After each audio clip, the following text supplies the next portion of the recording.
Good morning, everyone. Good morning, good guys. My name is Alan Kiocho. I am from the marketing department, and together with me is Mr. Darvin Medina, the assistant project development manager.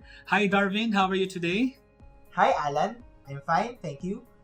We have some exciting and joyful news for everyone. I really can't wait to share this to all our attendees this morning. That's correct, Darvin. SMDC is continuing its commitment to develop more projects within the Northern Manila area.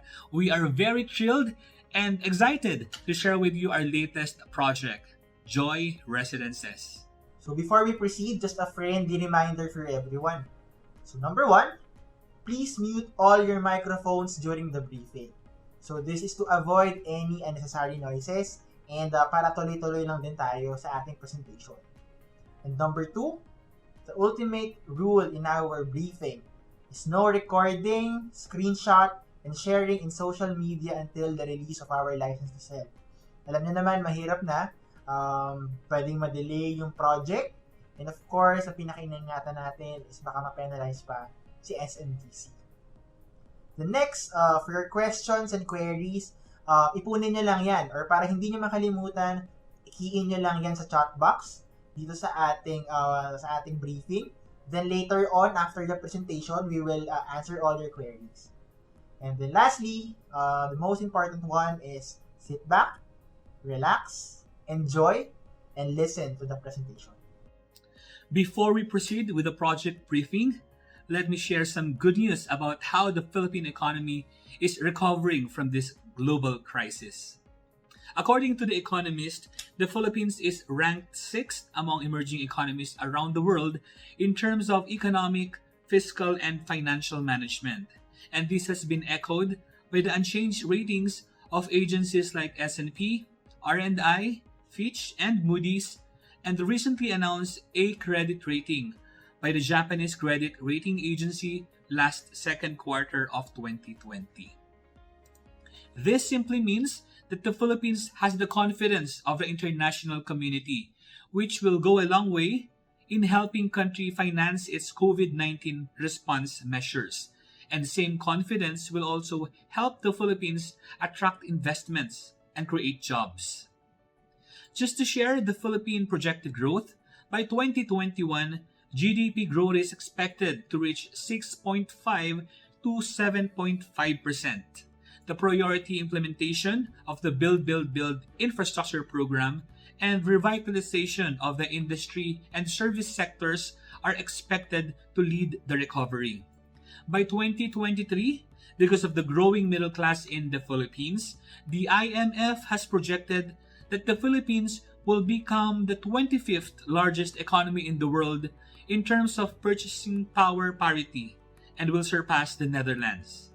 By 2025, according to a research done by Google, Temasek, and Bain & Company, the Philippine internet economy will become a $25 billion industry and will be one of the largest in Southeast Asia.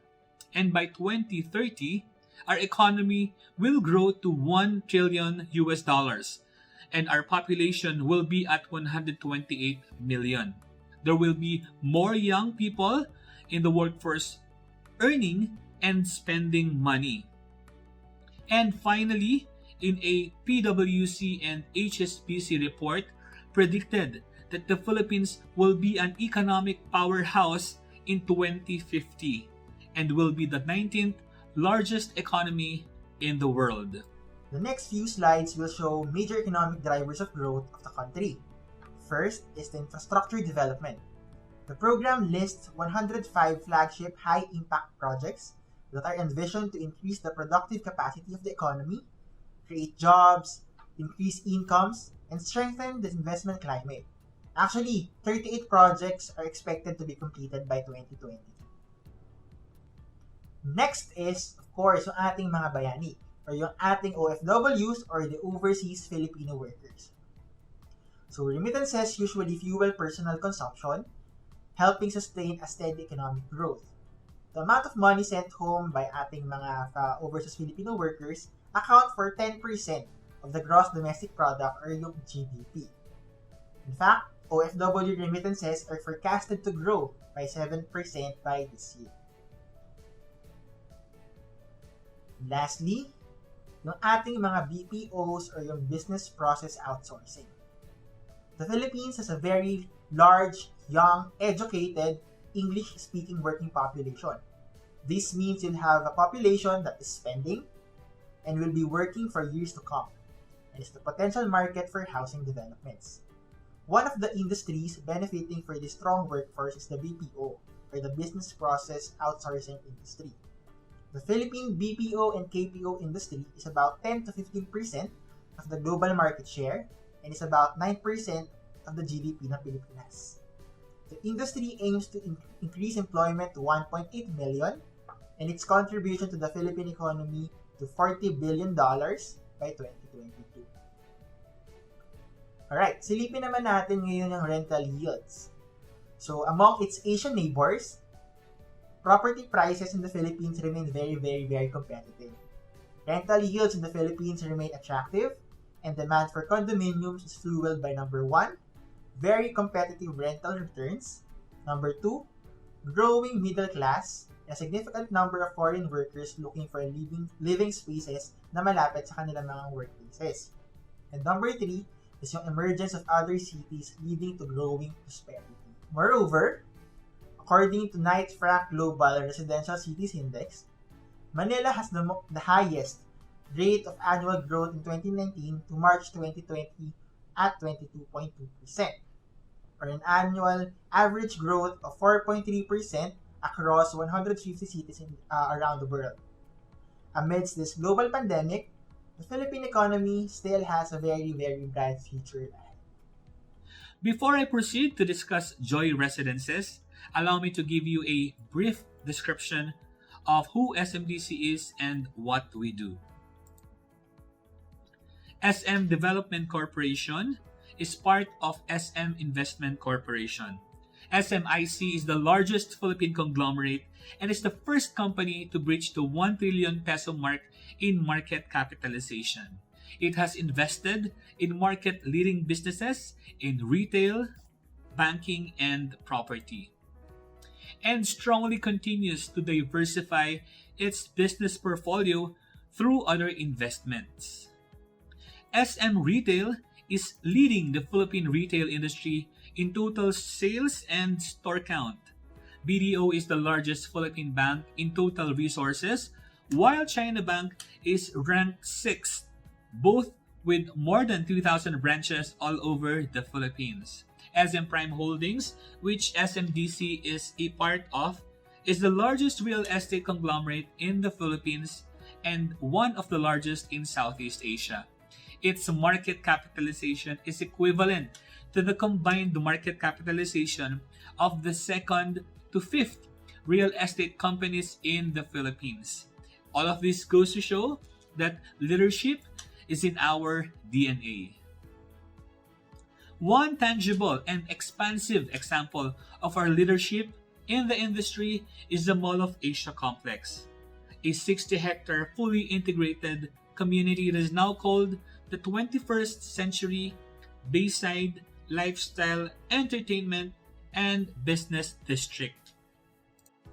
Although we are one of the youngest in the real estate industry, we pride ourselves with what we have accomplished so far. We have launched more than 51 projects, sold more than 160,000 units, and turned over more than 65,000 units to our happy home buyers here in the Philippines and abroad. Siyempre, paano ba natin lahat na-achieve ito? Of course, number 1, we are always guided by the vision of our chairman to improve the lives of every Filipino by providing them an opportunity to own a home and live in a community that is safe, in a home that they can be truly proud of. Hence, in whatever project we develop, his vision, which is our purpose, is always in our minds. And of course, number 2, with the best interest of our clients in mind, we have developed a blueprint that we follow in order for a development to be successful. And ang tawag natin dito, yung 5 keys to success. So SMDC projects are always in prime locations that are accessible. The projects are integrated within SM mall complexes or are built to have its own commercial area. The projects have hotel-like lobbies, giving a grand welcome every day. The projects have resort-style amenities designed to give utmost relaxation to our residents. And we have a very, very professional property management team that will take care of your investment, making sure that this will appreciate through time and last for generations. So hindi naman sa pagmamayabang, no? As a testament to our commitment of building world-class developments, SMDC received several accolades in 2020, given by prestigious award-giving bodies here in the Philippines and abroad. And this year, SMDC was honored with the Best Developer and Best Lifestyle Developer Awards by the Philippine Property Awards. And hindi lang yon. So we also bagged several awards then. Namely, Best Condo Architectural Design, Best Lifestyle Development, Best Condo Development in Luzon, Best Landscape Architectural Design, and Best Mid-End Condo Development in the Metro. We will take you through the land of the heroes, Bulacan. Right at the westernmost part of this historical province is the municipality of Baliwag. Welcome to Baliwag, Bulacan. Baliwag is one of the developing towns in the province, which is a haven of historical, ecological, and cultural heritages. It is the major commerce, transportation, entertainment, and educational center in the area. It is the melting pot of the past and the present, the old and the new, the countryside and the urban, as it embodies the modernity of living with history. The province prides on its rich history, as most of the significant moments in history happened in the province.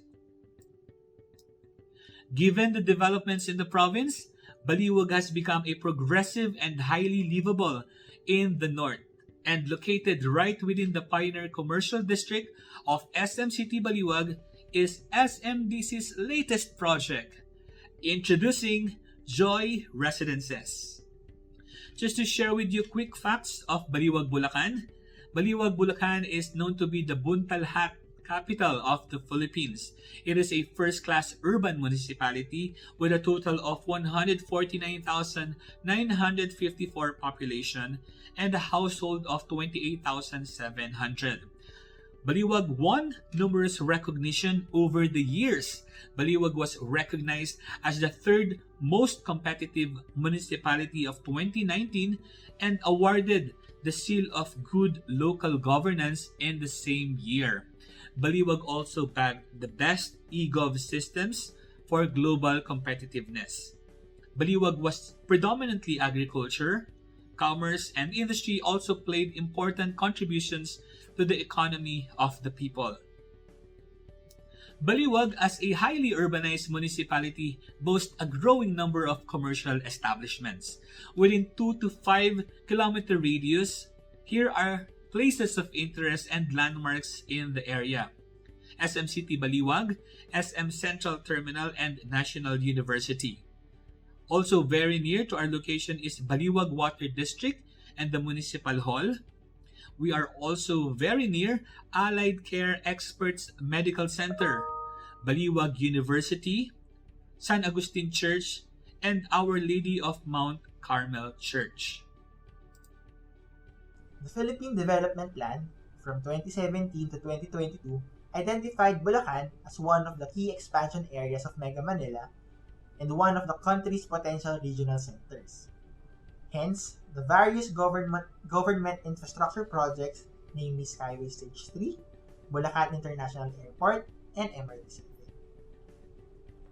So first, in yung Skyway Stage 3, which just recently opened. So before, if you're going to the north from SM Mall of Asia, it usually takes you 40 minutes to 1 hour to get to Balintawak or yung si NLEX. Pero ngayon, given the completion of Skyway Stage 3, travel time from MOA to NLEX, na-cut down na siya into 15 to 20 minutes. So imagine kung gaano kalaking impact ang naidulot sa atin ni Skyway Stage 3. Next is yung development na malapit sa ating project, which is si Plaridel Bypass Phase 3. Itong si Plaridel Bypass is already an existing project. So, pwede nyo nang daanan to papunta sa ating development. Ang ginagawa ngayon nila is ina-expand nila to give more convenience and comfort sa mga commuters or yung mga drivers sa mga kotse na daraan dito sa Plaridel Balagtas Bypass Road.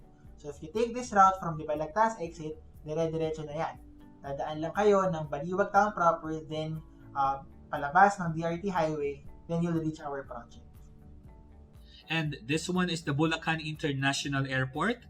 The project involves the construction and operation and maintenance of a new modern airport in Bulacan with a design capacity of 200 million passengers per year, consisting of 4 runways and all aviation-related facilities. This is expected to be completed by 2025. And this slide is the MRT-7. This is a 22-kilometer mass transportation railway system. More to its strategic location and numerous government infrastructure projects, the town exudes with immeasurable charm, is enriched by competent human resource, and has cemented its position as a business-friendly, business-ready, and business-competitive town. Baliwag's population actually doubles during daytime due to influx of workers and students coming from nearby municipality and provinces. The future looks bright for this small municipality, yet a fast-emerging economic hub in Bulacan. Without further ado, we are very proud to present our newest development, introducing SMDC Joy Residences. This exclusive community offers much convenience, being your home beside the mall, a transport terminal, and a newly launched university, NU Baliwag. Within this integrated lifestyle district is SM City Baliwag, the largest shopping mall in Baliwag, Bulacan, and right in front of SM Mall is the SM Baliwag Central Terminal, with routes to nearby cities including Pampanga, Cabanatuan, and Metro Manila. Within the complex is the newly launched National University. They offer courses like accountancy, civil engineering, computer engineering, tourism management, psychology, business administration major in marketing management, business administration major in financial management, hospitality management, information technology, and Bachelor of Science in Architecture. National University also offers senior high school programs with a science, technology, engineering, and mathematics strand, as well as accountancy, business and management strand, and humanities and social sciences strand. The joy of a new life. This is Joy Residences, set in a 5-hectare prime real estate within SM City Baliwag Lifestyle District. Joy Residences is an investment that will have you jumping for joy, as it offers a suburban garden community that promises an upgraded lifestyle of comfort and convenience, with endless shopping, dining, entertainment, and educational options. Joy Residences is the safest and newest trend of modern living in Baliwag, Bulacan. To discuss more about this very exciting development, let me turn you over to Darwin Medina. Darwin, take it away. Alright, for the site development plan, we are composed of 15 residential buildings which will be divided into 2 phases. So for the first phase, we will be launching initially 8 buildings. Then for the next phase, or phase 2, we'll be having 7 buildings.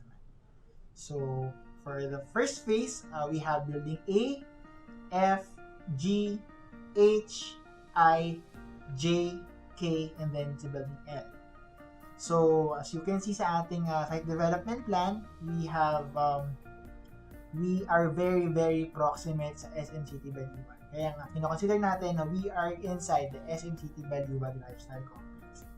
So So, in fact, we will be having an access papunta diretso kay SMCTV. Then, yung mga parking slots natin dito, nasa perimeter lang din. Yan, kung titingnan natin mabuti yung ating site development. Alright, for other project details, so the project is nestled on a 5.3 hectare na property with, as mentioned previously, 15 buildings in total, divided into 2 phases, 8 buildings and 7 buildings. Total of residential floors na 4 lang. So, pare-pareho, pantay-pantay lahat ng mga buildings natin with 4 residential floors each. Average units per floor, we have 46 units. Then, total number of units, 2,823. For phase 1, we have 1,458 units. And for phase 2, we have 1,365 units. So, to give you an idea kung ano lang yung magiging look ng ating mga amenities, I will be showing renders or mga pictures ng ating mga amenities. So, first would be, is like the aerial shot, focusing sa ating buildings and sa ating amenity area. So, as you can see, meron tayong kiddie pools, lap pool, pavilion, and yung children's playground. Next would be our basketball court, covered basketball court, which is part ng ating phase 1. The next would be yung ating linear park, yung mga in-between buildings natin.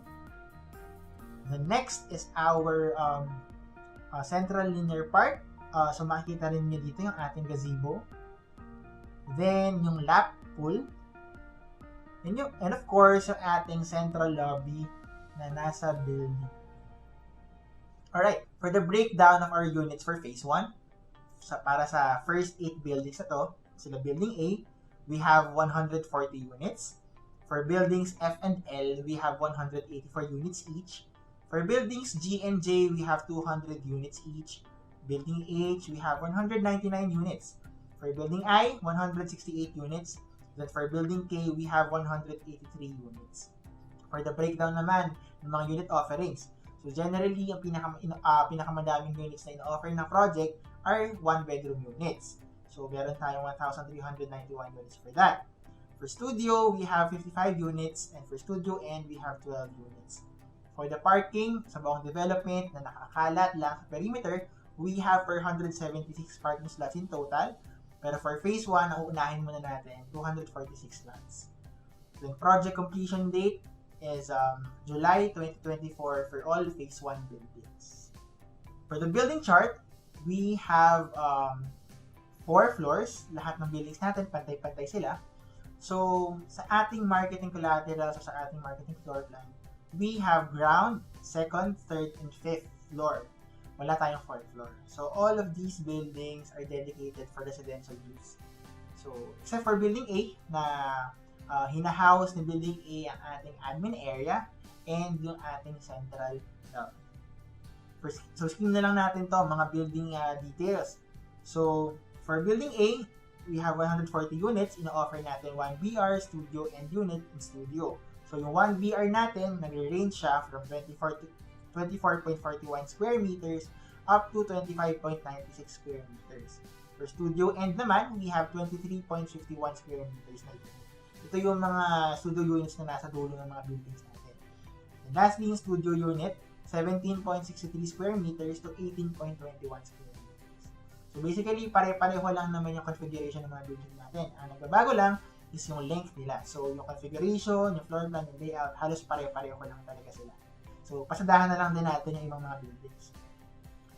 So for building F, we have a total of 184 units. So present yung 1 BR studio and studio units. And for building G, pareho lang din. For building H, ang i-offer natin, 199 units na 1 bedroom and studio end unit. For building I, present ulit yung tatlo na unit types. So we have 168 units in total. Building J, 200 units. Building K, 183 units. Then for building A, we have 184 units divided to 1 BR, studio N, and studio. So for the project features, we are a gated community with 24/7 security, centralized mail room at building A ground floor. So lahat nasa building A na ground floor. CCTV per floor and elevator car. centralized garbage room in every floor, so property management services, and power care of Meralco. For our amenities, so since divided nga into 2 phases yung project natin, ang una nating mga i-deliver kasabay ng mga phase 1 buildings natin are yung gazebo, covered basketball court, pati na yung mga linear park. Yung mga linear park natin, meron tayong isang main na linear park sa gitna ng development. Then, in between buildings, meron din tayong mga mini na linear parks. So, yung mga residents natin, if gusto mag-jogging, maglakad-lakad, to meditate, ganyan, pwede nyo gawin yan sa ating mga linear parks. And of course, ito na natin lahat ng mga amenities natin pagdating ni Phase 2. So, we have yung playground, yung swimming pools, yung lap pool, pati yung kiddie pool. We also have the clubhouse and the pavilion. For the floor plans and unit layouts, so as mentioned kanina, yung mga buildings natin are very, very identical. Pare-pareho lang sila. So, yung configuration nila, yung floor plan sa iba't ibang floors, halos pare-pareho lang din sila. Ang pinakaiba lang is sa Building A, which is tinatawag natin sa Building A na pinaka-prime building natin of all our buildings in the project. Kasi nandito rin, ito yung pinakamalapit sa guardhouse, and ito rin ang nag-house ng ating admin office as well as yung ating central lobby. For the rest of the buildings, pare-pareho lang. So as mentioned kanina, meron tayong mga garbage rooms in every floor. Tapos meron tayong stairways sa both ends ng building natin. So pasadahan na lang natin for building F, then for building G, for building H, for building I, J, K, and L. So yung buildings J, K, and L, ito yung halos pinakamalalapit sa amenity area natin, sa phase 2 amenity areas natin. For the unit layouts, as mentioned, meron tayong ina-offer ng mga studio units. So yung mga studio units natin na 17 to 18 square meters na unit, kung mapapansin nyo, mas maliliit siya. Kasi itong mga studio layouts natin, ang gusto natin i-cater dito, since na-mention din kanina ni Alan, meron tayong National University within SM City Baliwag Lifestyle Complex. So itong mga students or possibly yung mga professors, yung mga employees ni NU, maghahanap din talaga yan ng mga units kung saan sila pa pwedeng mag-reside. So, one good example dito yung mga studio units natin na fit para sa mga ating students. To give you an idea kung ano yung tsura niya, so meron tayong studio unit na 18.21 square meters din. Then yung studio end units natin na nasa dulo ng building. Then yung one bedroom natin, so pinakita lang natin dito na meron tayong iba't ibang types ng one bedroom units. Ang difference nila sa type A, type B, type C is yung distance ng ating kitchen counter dito sa ating wall na malapit sa main door. So, we just want to be transparent, pinapakita lang din namin kung ano talaga yung actual na makikita nyo sa project once we deliver it. Then sa one bedroom, we also have 24.99 square meters na one bedroom. Then lastly, yung 25.96 square meters natin na one bedroom, which is ang pinakamalaki dito sa development. Yung ilan-ilan lang naman din sila. To give you a preview lang kung ano yung magiging look ng one bedroom, so ito siya.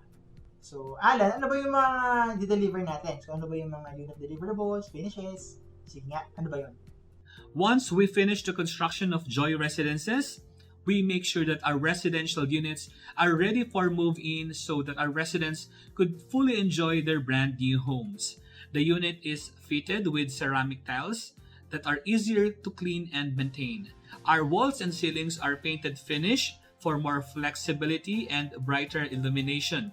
For our toilet and bath area, we provide 1.20 meter high ceramic wall tiles in shower area and tiled baseboard. We also provide complete toilet, including lavatory, water closet, soap and tissue holders, and shower fixtures. We also have a provision of tapping point for water heater in the shower area. We make sure that there are enough convenience outlets, switches, and circuit breakers in our residential units for a safer electrical consumptions. Our windows are fitted with aluminum casement frames, and these windows can withstand outdoor wind velocity in different weather conditions. And for the kitchen area, we provide polished tiles on concrete kitchen countertop, sink with faucet. For the main door, it is a laminated wood door, fire rated. For bedroom, it's laminated wood door, and toilet and bath, it's PVC door. At SMDC, our commitment to our homeowners does not end when we turn over the key. We enable our homeowners to realize the maximum return of investments on their property through SMDC's Prime Key leasing services. Very importantly, our professional property manager is on hand to provide a hassle-free and convenient services and ensures that investments appreciate through time and last for generations. So to give you an exact idea kung ano yung magiging look ng actual deliverable unit natin sa project, you can all visit yung ating showroom in SM City, Baliwan. Sa ground floor na siya. Near the SM store and near BDO. So you can all visit the showroom once ma-release yung ating license to sell para hindi na kayo nag-iisip talaga kung ano ba yung magiging look, ano ba talaga yung magiging look. So ito, bibigay natin kung ano yung actual na look sa project natin. So ito na, yung inaabangan natin mga sellers na launch price and pay terms. Magkano ba? And ano kaya yung mga ino-offer ng mga payment terms ni Joy Residences. For the residential units, for the 1BR, ang average selling price natin is 3.04 million. For studio end units naman, we have 2.9 million. And yung studio end unit natin, around 2.4 million. For the parking slots, yung mga open parking slots, 750,000 yung ating presyo doon. And meron tayong selected or ilan-ilan na mga parallel parking. So that's 700,000 for parallel parking. For the payment terms, for residential units, yung typical na ino-offer natin na payment terms. So first, yung spot cash. If magbayad si client ng 100% within 30 days, meron siyang 10% discount on TLP. And then if ang pipili naman is deferred cash or 100% payable in 39 months, meron siyang 2% discount on TLP. For the spot DP terms, so meron tayong 10% spot with 2% discount on TLP, and yung remaining 90% balance spread niya into 39 months. Then 20% spot naman with 4% discount on TLP, 80% balance in 39 months. Then 50% spot, 5% discount on TLP, and yung remaining 50% balance spread in 39 months. And yung pinaka-stretch na pay terms natin dito, yung mga spread DP, we have 15% in 39 months, balance through cash or bank. Then 20% in 39 months, 80% through cash or bank. Then yung mga easy payment scheme natin, 10% spot with 0.5% discount on TLP, as yung 10% spread mo in 38 months, and yung 80% balance, pwede mo siya through cash or bank. Then lastly, yung 20% spot with 1% discount on TLP, 10% in 38 months, and 70% through cash or bank. So yung mga parking terms natin, very similar lang. It's just that spot cash natin na payment term for parking. Ang difference lang is meron tayong discount na 4% compared sa 10% kanina for residential units. And ito, yung special promo term natin for residential units, we have 10% in 39 months and 90% through cash or bank. Later, papakita namin yung mga sample computation, especially for this term na pinaka-affordable to our clients. For our standard terms na sample computation, ito yung latag niya.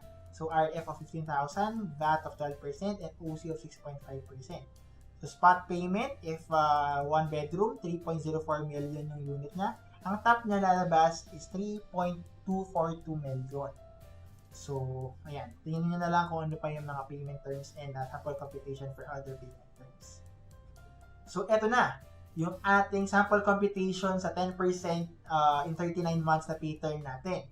So, kung makikita natin, in just less than 9,000 every month, makakabili ka na ng unit sa Joy Residences. So to be exact, 8,852 pesos and 31 centavos. So ganyan kababa yung monthly amortization natin for Joy Residences, which is very competitive versus yung iba't ibang mga development sa area. Isama niyo na dyan, pati yung mga house and lot developments dito. For the parking, less than 3,000 naman siya per month. So imagine, 13,000 pesos every month, meron ka ng unit, meron ka pang parking sa Joy Residences. ganyan ka-affordable yung ino-offer natin na launch, price, and payment terms for the project. For the FAQs, so since di naman nabago sa atin to, Joy Residences is the second project under the SM Prime brand here in Bulacan. So, ang una, si Cheer Residences.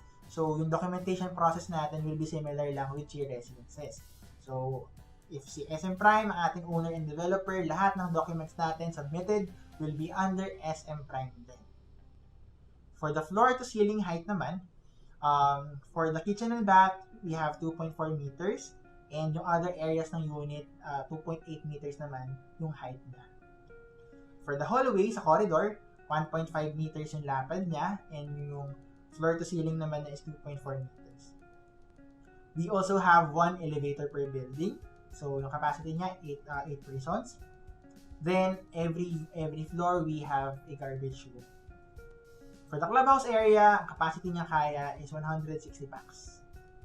So, what if yung mga clients natin interested in combining units and magpapakabit siya ng mga partitions, etc. Client can engage a contractor to do the partition works para sa kanya. So, need to submit yung property management the proposed layout for approval along with the scope of works, construction schedule, list of materials, specifications to be used if na-turnover naman na sa kanya yung unit. So, pagka naman nag-advise siya na gusto niyang baguhin yung layout or magpapa-install siya ng mga partitions, so pwede naman din yung gawin during the period na ibibigay sa kanya ng project. Kasi usually, di ba, we provide them a period lang kung kailan po pwedeng mag-alter ng unit or mag-combine. So, for the policy ng unit alteration, so, i-refer na lang natin sa existing policy natin. So, hindi naman nagbabago yan. Pati yung mga cost, if ever gusto natin gawin yung mga partitions, etc., alteration, unit combination. For the backup power, for our residential unit, meron tayong isa sa ref na outlet. Tapos meron din tayong one convenience outlet and then isa para sa ilaw. For the common areas, STP, FDAS, pumps, and cistern, 100% power yan. Tapos sa lobby, elevators, and clubhouse, 100% din. And then for the admin office and parking, we have 50% power. And sa landscape areas, we have 30% power. So for the utility providers, power natin care of Meralco, water care of Baliwag Water District, and then telephone and cable TV to be provided yan in the future. Thank you very much, Darvin.